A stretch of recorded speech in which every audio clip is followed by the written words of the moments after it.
শৃঙ্খলা পরিস্থিতি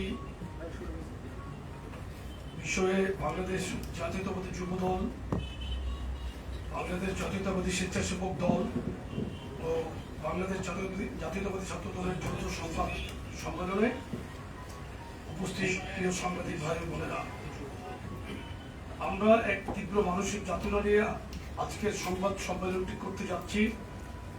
দেশের সার্বিক আইন শৃঙ্খলা পরিস্থিতির অবনতিতে আমরা অত্যন্ত উদ্বিগ্ন। আপনারা জানেন, রাজধানীর চকবাজার থানার ব্যবসায়ী ও যুবদল কর্মী মোহাম্মদ সোহাগকে প্রকাশ্য দিবালোকে অত্যন্ত নৃশংস কায়দায় নির্মমভাবে পাথর মেরে হত্যা করা হয়েছে।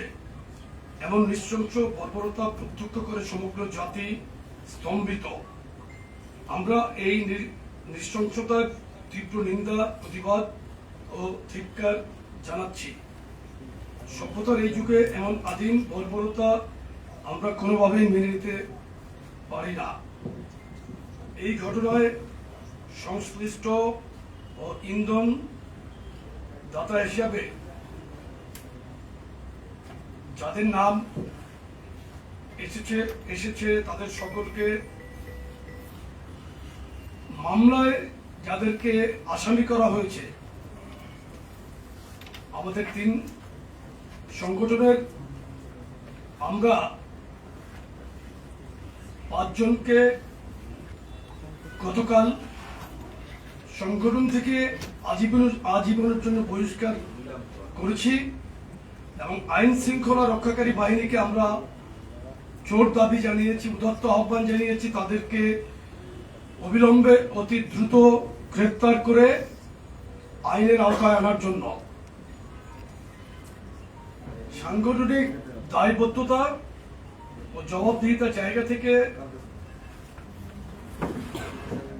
যা কিছু প্রয়োজন আমরা সেই ব্যবস্থাগুলো নিয়েছি, কিন্তু এই ঘটনায় যারা সরাসরি সংশ্লিষ্ট হিসাবে ভিডিও ফুটেজ ও সিসিটিভি ক্যামেরার ফুটেজে যাদের দেখা গেছে, আশ্চর্যজনকভাবে তাদেরকে মামলার প্রধান আসামি করা হয়নি। যারা প্রাণঘাতী আঘাতগুলো করেছে তারা অদ্যাবধি গ্রেপ্তারও হয় নাই।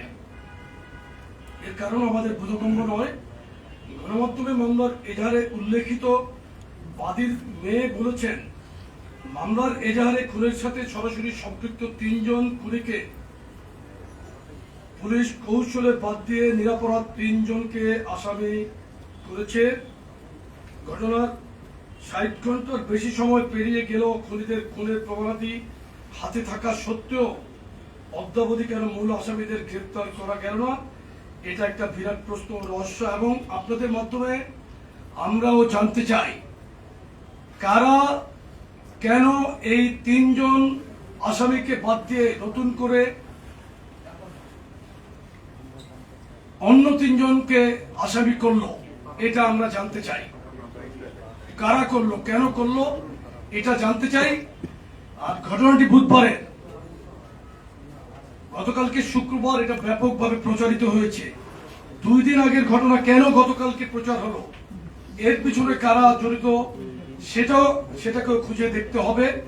আপনাদের মাধ্যমে আমরা আইন প্রয়োগকারী সংস্থার কাছে, দেশের জনগণের কাছে এই প্রশ্নটি রাখছি এবং এটার যথাযথ ব্যবস্থা গ্রহণের জন্য আমরা দাবি জানাচ্ছি।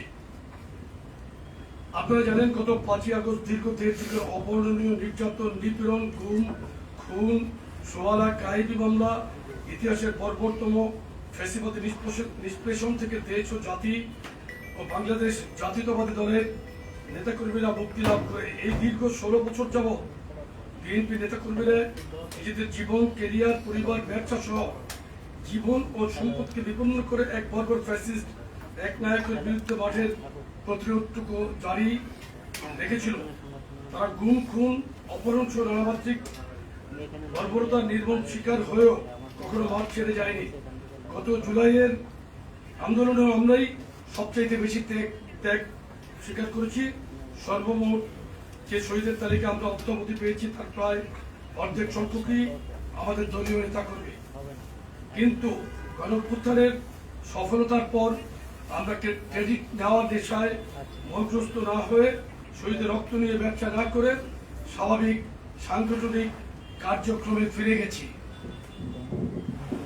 এই যেমন গত 3 দিন আমরা ফেনীতে যে ভয়াবহ বন্যা, আমাদের 3টি সংগঠনে 3টি উপজেলায় সেই ভয়াবহ বন্যায় কাজ করছি। আমরা সার্বক্ষণিকভাবে মনিটরিং করছিলাম ওখানে কিভাবে কি হচ্ছে। আমরা দেশের কাজে কিন্তু নিজেকে ব্যস্ত রাখার জন্য চেষ্টা করছি। গতকালকে আমি আমাদের এক যুবদলের নেতা নিহত হয়েছে, তার পরিবারের পাশে আমরা গতকালকে সাধারণ সম্পাদক গিয়েছিলাম। আমরা একটা উদাহরণ দিলাম এই কারণে যে আমরা তো রাজনৈতিক প্ল্যাটফর্মের বাইরে সামাজিক কাজ দিয়েই কিন্তু এবং জনগণের পাশে জনগণের সুবিধাটুকু দেওয়ার জন্য কিন্তু আমরা কাজ করছি। আমরা শুধু ক্রেডিট দেওয়ার জন্য আগস্ট অভ্যুত্থানকে নিজেদের পকেটে করায়ত্ত করার জন্য আমরা ব্যস্ত থাকছি না। কিন্তু প্রিয় সাংবাদিক ভাই ও বোনেরা, আপনারা অবগত আছেন গত কয়েক মাসে সারা দেশের যে কোনো জায়গা থেকে যখনই আমাদের নেতাকর্মীর বিরুদ্ধে অভিযোগ উত্থাপিত হয়েছে, আমরা অভিযোগের প্রাথমিক সত্যতা পেলে চূড়ান্ত ব্যবস্থা গ্রহণ করেছি। গত প্রায় 1 বছরে আমরা আমাদের হাজারো নেতাকর্মীকে বহিষ্কার করেছি। আমরা কোথাও দায় এড়ানোর রাজনীতি করিনি, আমরা কোনো ঘটনা ঘটলে অস্বীকার করিনি, বরং দায় গ্রহণ করে সর্বোচ্চ সাংগঠনিক ব্যবস্থাটুকু নিশ্চিত করেছি। কিন্তু আমরা যে হাজারো নেতাকর্মীর বিরুদ্ধে সাংগঠনিক ব্যবস্থা নিয়েছি, প্রশাসন কি তাদের বিষয়ে যথাযথ আইনি বা প্রশাসনিক ব্যবস্থা নিয়েছে? না নিয়ে থাকলে কেন নেয়নি, এটাও আমরা জানতে চাচ্ছি আপনাদের মাধ্যমে। গত প্রায় 1 বছরে দেশের আইন শৃঙ্খলা পরিস্থিতির আশানুরূপ উন্নতি তো দূরের কথা, সাধারণ মানুষের জীবনের ন্যূনতম নিরাপত্তা নিশ্চিত হয়নি। আপনারা দেখেছেন গতকাল খুলনায় যুবদলের একজন বহিষ্কৃত নেতাকে গুলি করে ও রক কেটে হত্যা করা হয়েছে। এই হত্যাকাণ্ড নিয়ে সামাজিক যোগাযোগ মাধ্যম বা জাতীয় গণমাধ্যম কোনো প্রতিবাদ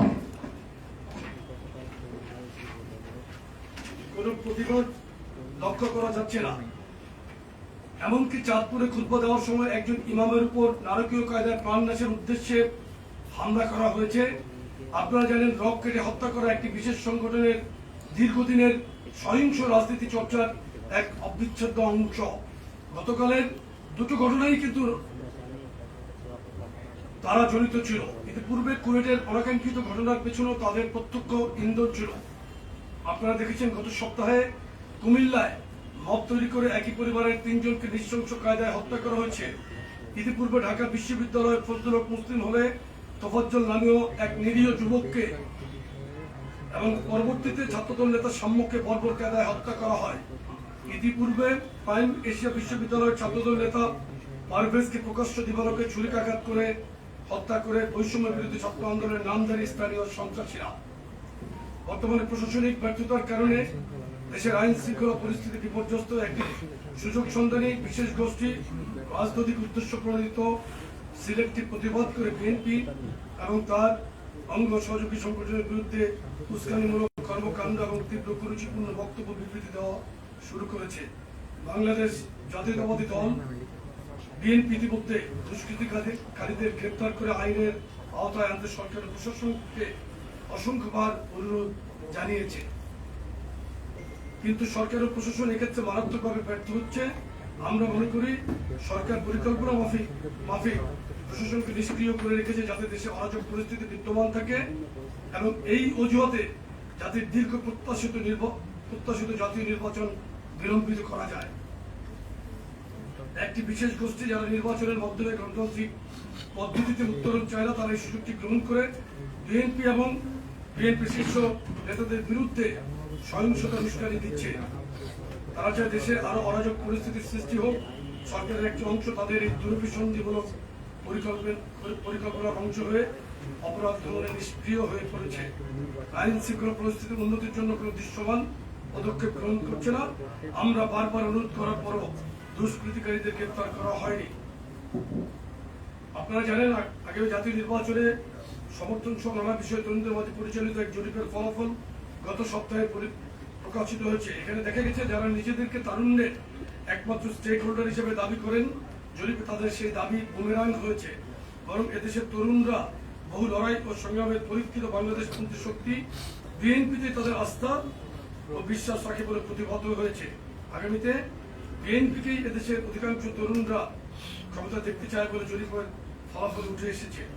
আমরা মনে করি এরপরই একটি গুপ্ত সংগঠন ও তাদের দিক নির্দেশনায় পরিচালিত একটি আনাড়ি দলের নেতা কর্মীরা উদ্ভ্রান্ত হয়ে পড়েছে এবং নতুন করে নানা ষড়যন্ত্র ও ফন্দি ফিকিরে লিপ্ত হয়েছে। বিদ্যমান পরিস্থিতিতে আমরা মনে করছি সরকার ও আইন শৃঙ্খলা রক্ষাকারী বাহিনীর কঠোর হওয়ার কোনো বিকল্প নেই। আপনারা আইন শৃঙ্খলা পরিস্থিতির উন্নতি করবে কার্যকর পদক্ষেপ নিন। এখানে আমাদের যদি কোনো ধরনের সহযোগিতার প্রয়োজন হয় আমরা তা করতে সর্বদা প্রস্তুত আছি। একই সাথে দেশের জনগণকে অনুরোধ করছি আপনারা সতর্ক থাকুন। আইন শৃঙ্খলা নাজুক পরিস্থিতির সুযোগ নিয়ে কোনো সুযোগ সন্ধানী রাজনৈতিক দল বা অগণতান্ত্রিক শক্তি যারা মাথা চারা দিয়ে উঠতে না পারে সেই বিষয়ে অনুগ্রহপূর্বক সতর্ক থাকার জন্য সকলকে আহ্বান জানাচ্ছি। কিন্তু বেনালির পতন হলেও সেখানে 15 বছরের প্রত্যাশিত শান্তি ও স্থিতিশীলতা আসেনি। আমাদের এখানেও যারা ধারাবাহিকভাবে